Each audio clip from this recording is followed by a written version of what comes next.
Hello, I'm Simon Owens, and you're listening to The Business of Content, a podcast about how publishers create, distribute, and monetize their digital content.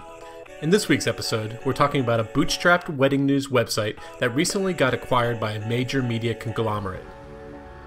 When Naoise McNally and her business partner launched One Fab Day, neither of them had any experience working for a media company.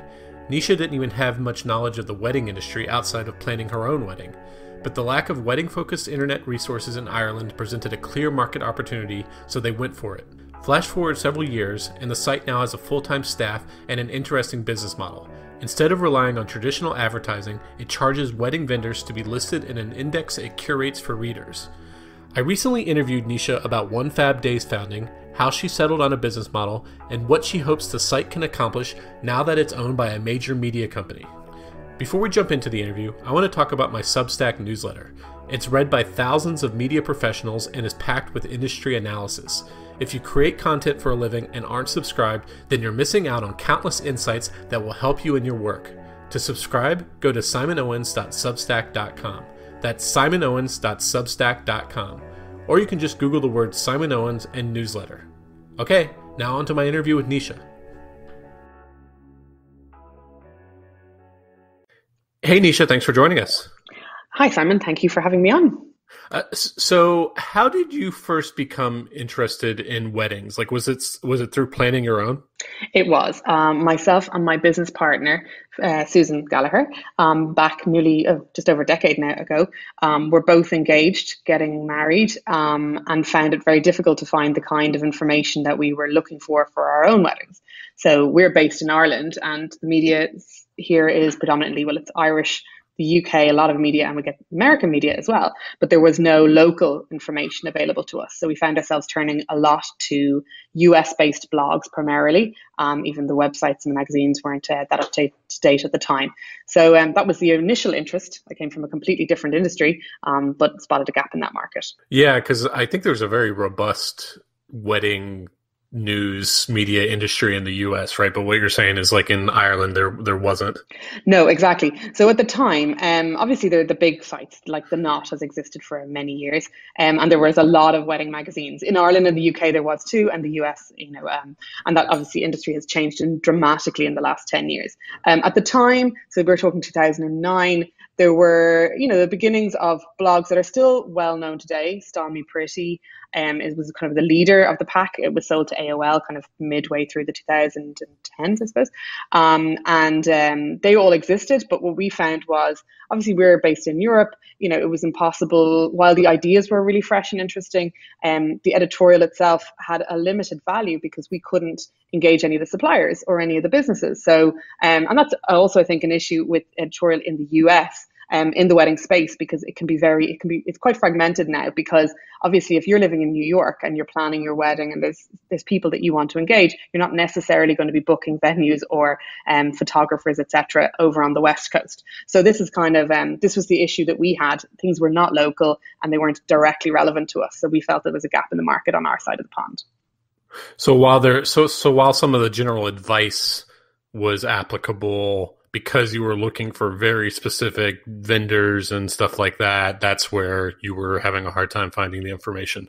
Absolutely. So the wedding media vertical is quite specific in the sense that you obviously need information, and there's a constant stream of information. The good thing about it is, though, from a media point of view, is the content is broadly speaking evergreen, and it applies across borders with some tweaks for localization. So there are great cost benefits there for a media producer. But the other side of wedding media specifically as a vertical is there's a very strong purchase requirement or supplier information requirement, meaning that if you are planning a wedding, you're not just looking for ideas, but you're actually actively seeking businesses that can fulfill your requirements. So the advertising space is very, very strong there. But it means to be successful in this space, you need to forgive the pun, but you need to marry the information with the actual suppliers and information on making it happen. So that's kind of the beauty of the wedding vertical. And you and your co-founder, you don't have editorial backgrounds, right? Like, what were you both doing before you founded the site? So we actually both come from kind of a more digital tech background. So my business partner, comes from a tech background. She's a software developer by trade. She did that in college, and she worked with IBM for a number of years. And I come from a digital project management and marketing background. I actually started my career with the biggest property portal in Ireland, the equivalent of Zillow. So I come from that background. Neither of us had any editorial or media background, but we did know a lot about how to put websites together and how to market them. And so you saw that there was this opening in the market. What was kind of the decision point that you wanted to move forward with creating, a site dedicated to it? So we initially decided, just as a kind of a test, as a hobby, because this was what we were doing. We actually, at the time, were doing some consultancy, so we had a wide range of clients in that kind of space. We thought, well, do you know what, we can try this. I could see from my background within the property portal space, which again is an advertising led space, it was very important to me, if I was going to create a media outlet like this, it was going to have a revenue model to back it up, and I could see a clear one. So we decided initially just as a test case to see, as we said, we don't have an editorial background. So could we create content that would appeal to people, that they would find interesting and that they would want to share? That was an open question. So we decided to try it out. And within about 6 months, we realized that we gained enough traction to warrant it becoming more of a business. So I think it took about 9 months before we decided to open up advertising options. And from there on in, we just grew the business. And so you launched this site called OneFabDate. Was it mainly just kind of like a blog in the early days?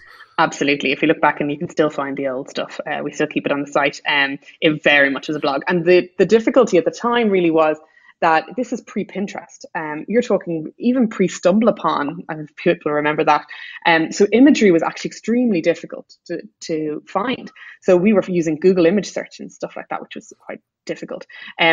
But so we started as a blog. It was very information led. It was really about solving people's problems. We would have always oriented towards search and heavily optimized it for search. So we were answering people's questions explicitly. But the tone was obviously very important around the content. You're trying to create a community around that, of people who will share that information on, because that's one of the beauties of the wedding space as a vertical, is that people tend to be in cohorts. Somebody is engaged. If they're engaged, they're often going to weddings of their friends, and they pass the information on. So if you're a good resource to them, they will, of course, as soon as their friends become engaged, recommend you on. So that's how we kind of grew it initially, through word of mouth. And so a combination of word of mouth marketing, search optimization, and obviously as the social networks developed, we came on board with those. So, really from early on, we were using Facebook, but this is pre-Instagram. Obviously pre-TikTok, which has a limited use for media outlets, but we basically have tried everything over the years. So, and what year was it that you launched it? We launched the advertising options in 2011. No, when did you launch the site? Oh, the site was launched at the beginning of 2010, and the advertising options launched in 2011. And even though you would go on to hire editorial staffers, who was actually writing the content in those early days? Oh, it was me. I was writing most of the content. Susan handled the web development side, the design side, and she did a lot of the image kind of manipulation, so, creating kind of spreads and stuff. And we did that for a long time. We started hiring editorial staff and contributors, within a year or so, but on an ad hoc basis, because obviously we were just building this business. One key thing with our business was, because it was really, and we started it obviously in the middle of the recession, kind of post 2008, we certainly weren't going out looking for investment at that point. So we started it with, the hosting fee, and that was it. And we built it, we bootstrapped it entirely. So everything we made, we put back in, hiring editorial staff, and gradually we built a very robust system for creating and managing editorial. So that has held us in good stead over the years. And in terms of you writing that early content, like, how did you have the expertise? Was it purely through doing all that years worth of research for your own wedding, or like how are you gathering the information that would make like high quality posts? So the one thing I would say is that I'm a marketeer by trade, and I always start with the consumer first. So in this case, it's the consumer of the media that you are creating. And I really was very clear that taking myself and the cohort of people I knew who were in the same position trying to plan a wedding, I looked at it through their eyes and said, okay, this is the question. These are the problems. These are the common problems. And we mapped out the common problems people faced. And obviously we did a lot of competitive research because, the internet is thousands of posts are created every second. So, there's no shortage of ideas out there, but it's really about execution of the ideas. And the questions in wedding planning are evergreen. The same questions come up for pretty much every couple. How much does it cost? Where will I get married? How do I do this? How do I plan it? Who should I get involved? Who do I invite? All those kind of things.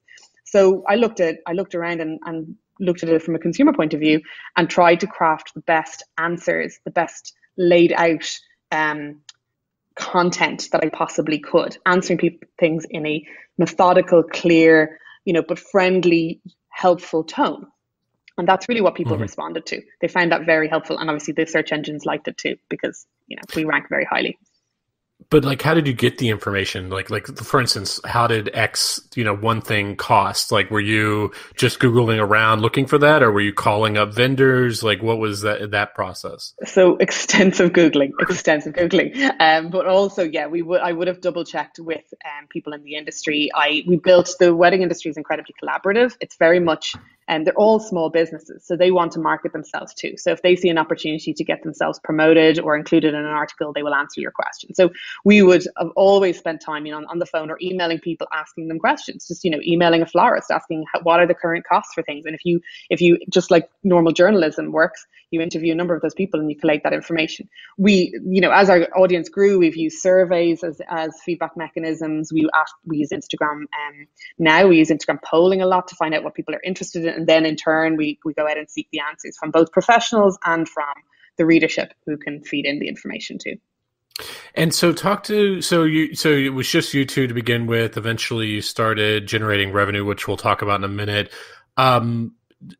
Just talk to me about the content today in terms of are you just serving an Irish audience? How are you thinking about your audience, and how are you approaching, are there different categories of different kinds of content that you're producing on a regular basis? What's your kind of approach to that?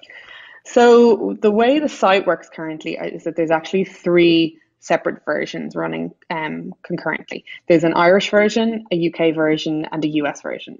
We started that maybe 4 years ago. We had the site redesigned, and this was really to optimize our content for search engines in each of those localities, because we wanted to maximize our the reach that we could achieve. As I said, search was always a very important thing for us, because from the beginning I wanted the site to be very, not, it's not WikiHow, but it is at the same time very helpful, and we want it to be like that. So, and I was always wary of the power of social platforms, because anyone who's been in this industry is 10 years has seen lots of them come and go, so you don't want to become too dependent on social media for driving your traffic. So we decided 4 years ago to really focus on search. We split the site out into 3 versions. So what we do is we actually operate our calendar well in advance. So at the moment we're working on the late September into October calendar. It's been a bit difficult this year, obviously, because with COVID, it's kind of thrown a lot of the standard kind of things that we would do into flux, because like any editorial company, you would have an annual calendar where you look at, like a magazine, you look at trends that happen annually. January, February, March have certain trends, especially in the wedding industry. The wedding industry is highly cyclical. January is the busiest month throughout the world. January is, or the Western world at least, is the most important month of the year in terms of planning, because about 40% of engagements take place over the Christmas to New Year period. So you have new couples getting engaged and wanting to plan their weddings and booking venues, etc., before they start the rest of the planning. And then you also have the majority of weddings still take place over the summer period. So you have a lot of weddings, new couples who are kind of reinvigorating, finishing off their planning at that stage. So because we've been in the industry for 10 years, we map out the year. We know what things typically come up, again, using analytics to kind of predict what things are very useful to people at different times of the year. And then on top of that, so we have this kind of evergreen layer of content that we're constantly adding to, where we predict that out across the year. And then we also add things like trends and real weddings, stuff like that. But we plan our content out way in advance, and then we spend a lot of time working on it and tweaking the older evergreen content to still be relevant and still be important to our new readers. And so you have the advice evergreen content. You mentioned that there's this real couples feature. What is that? So real weddings is actually one of the kind of the most important live streams of wedding media as a business. And real couples, so starting with the American blogs back 10 years ago, there was an appetite, and still is an appetite, for people to share their weddings. This is pre-Instagram and even kind of pre-Facebook, to be honest. People were really keen to be published. And obviously being published in a magazine is very exciting, but it's very limited. So we solicit from photographers, because it's very important. Photographers own copyright on the images, and we solicit weddings from photographers worldwide to feature on any of the versions of the site. They submit them to us, and with the permission of the couple. That's obviously very important. The couple fill in a form for us, and we then review that wedding and see if it will fit with us, with our editorial calendar, because obviously you have to have a mix. For us, it's very important to have a mix of styles, of budgets, of types, of all inspirational, but a variety, rather than showing the same wedding over and over again. So those real weddings are submitted to us. We actually use Salesforce to manage them, because on an average basis, we get about 70 a week, which we have to review, and then we have to accept them. Then they have to go through a whole editorial process. So it's usually between 3 and 6 months after the fact of us accepting a wedding before it'll be published. But it means that every day we're publishing a new real wedding from predominantly Ireland and the UK, but obviously a lot from Europe and a lot from the US. And these are the exciting new things people love to see. Our readers love to see new real weddings, because it gives them a sense, especially when they're looking at those suppliers, or they're considering a particular venue, or they're considering a particular style. They can actually see real people, not pose, not models, but real people, and how they did it. And they're hugely inspired by that. So that's really the lifeblood of the site on a daily basis. And the motivation on their part is like, they like to be featured. They did all this hard work. So they're constantly, couples are just constantly submitting. You have a form that they can fill out. How many applications are you getting a week? About 70 a week. So we do also look, we review Instagram and we review Facebook to a lesser extent as well, looking to see, if there are couples there. But we're getting a lot through the system every week, and that keeps us going. So actually, our editorial calendar at the moment is full up until the end of December. So we have real weddings going until then, which is great this year, to be honest, because I wasn't sure how it would go with coronavirus. Obviously, there's very, very, very few weddings actually happening. What do you look for in a couple? So what we're really looking for is something a little different. We are looking to balance out budgets. We are looking to balance out styles. So kind of the worst thing for us as an editorial publication, like any fashion magazine, is to really show the same thing over and over again. So what we look for is either the photography will need to be of a really excellent standard. The photography itself, sometimes it's just inspirational as to where it's been shot. Often the couple themselves will have amazing style. They might be very unique or different. There can be, there has to be some element that sets it apart. Often then the secondary part, apart from weddings that are really beautiful, is that weddings have a special story. So we find obviously older couples, people love an older couple, and they love, they love a love story, a unique love story, somebody maybe who's battled something, or who has, had to have a love story across space and time, kind of thing, where people are living abroad away from each other and they make it happen. So we look for that unique story, and obviously the imagery must be inspirational. And because you have to because apparently photographers own the rights to the imagery, if a couple reaches out to you, you tell them, we'd like to feature you, but we need you to come through your photographer, not through you, right?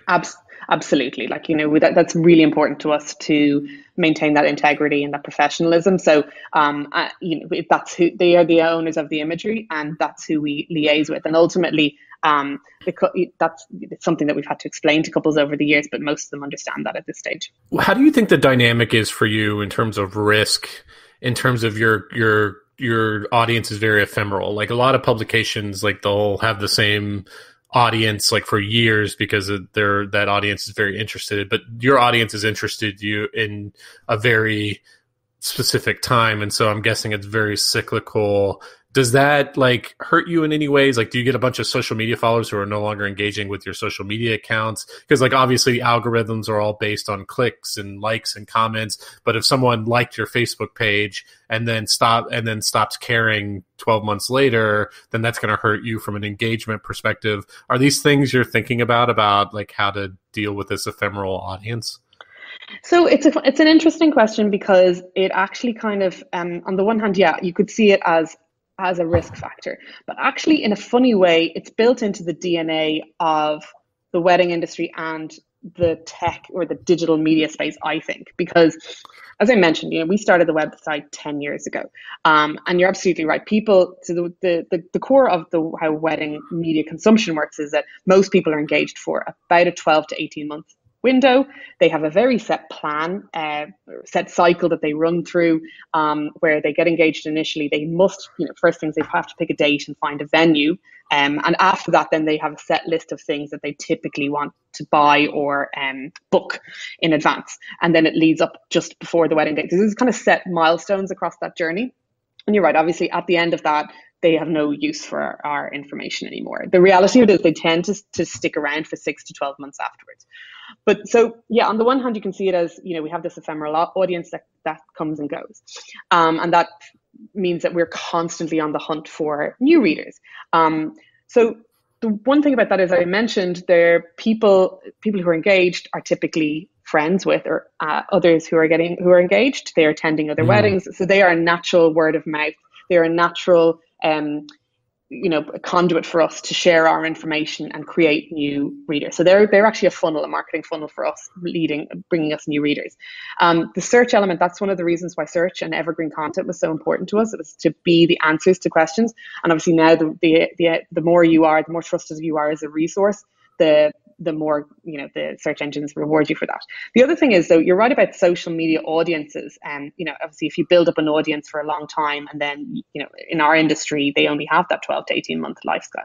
But the thing is, I suppose, having been in this industry for so many times, I've seen so many platforms and spaces come and go that we decided to be, while we always indulge and try and develop as much through any platform that comes along, we examine it carefully and we watch as it grows and see how we can fit and how we can use it, how it appeals or is useful to our audience. But we generally have tried to kind of stay above that, swim through it, if that makes sense, go with the current, because, for example, Facebook, when it first started, was extremely helpful to us, and we were able to build up, at its peak, I think we had about 150,000 Facebook fans.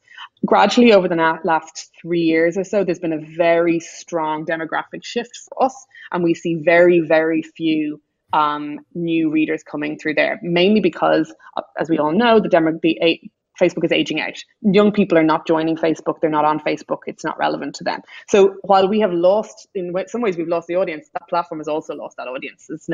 We're just on the hunt. So what we do is we run to keep on moving, and that we built that into our DNA from the beginning. So we're kind of just used to it, and that's the way we work. What are other big verticals for you? Is Instagram a big vertical? Instagram is a great vertical for us in a different way. Obviously, it has a limited traffic direction for us, in the sense that we do have a swipe up and we do get a certain amount of click through, but it's limited. What we do find Instagram really useful for is more for feedback, as a feedback mechanism. Obviously, we have a highly engaged audience on there, and that they will reply to us through DMs. They'll let us know what they're interested in so that we can develop new content for that. That's really helpful. We focused on email years and years. From the very beginning, we always had a very strong newsletter, a daily newsletter and a weekly newsletter. So I'm kind of old school that way, and we kept that going.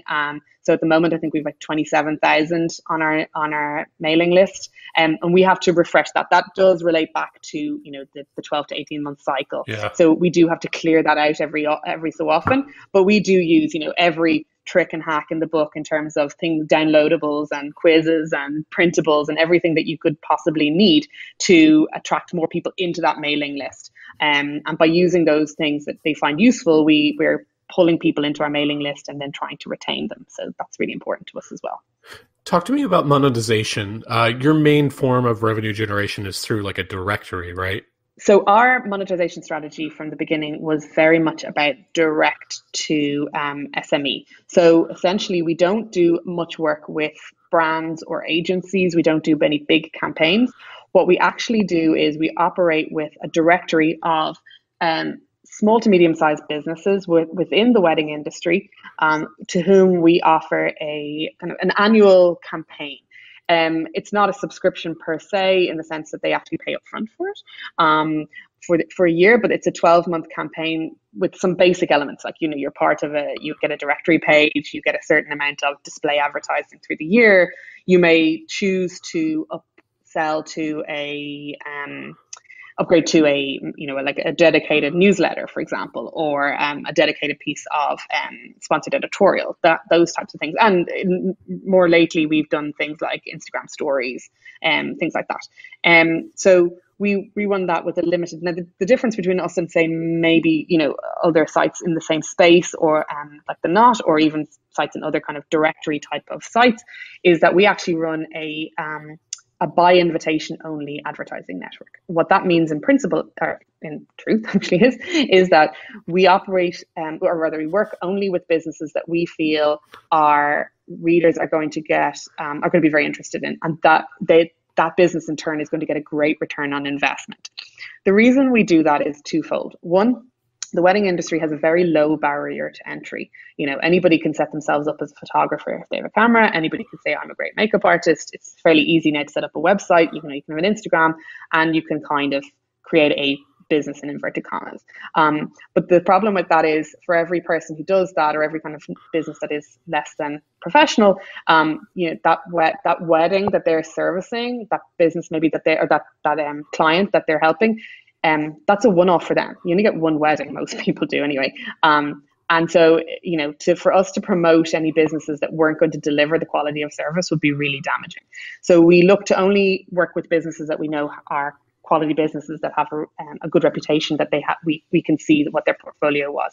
And that secondly has a kind of secondary effect for us, and a more important kind of business effect rationale, which is that we are looking to have long-term return on investment to us from our client base. We really want businesses to be with us for years, rather than constantly be seeking out new business and replacing. So our renewal rate is running at over 90% with the businesses who work with us, and some of those businesses have been with us 7 and 8 years.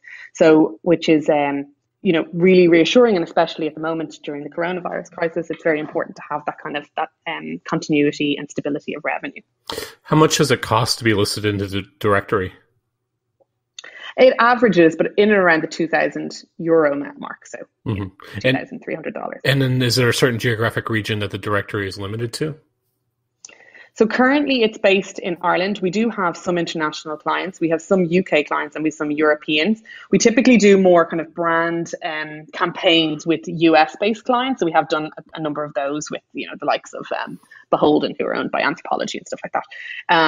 We just joined, so the business was acquired by DMGT, who are the publishers of Mail Online and the Daily Mail in the UK. So the potential there is interesting, obviously, but there are no plans at the moment in place. But it means that should we wish to kind of expand that, the infrastructure is there.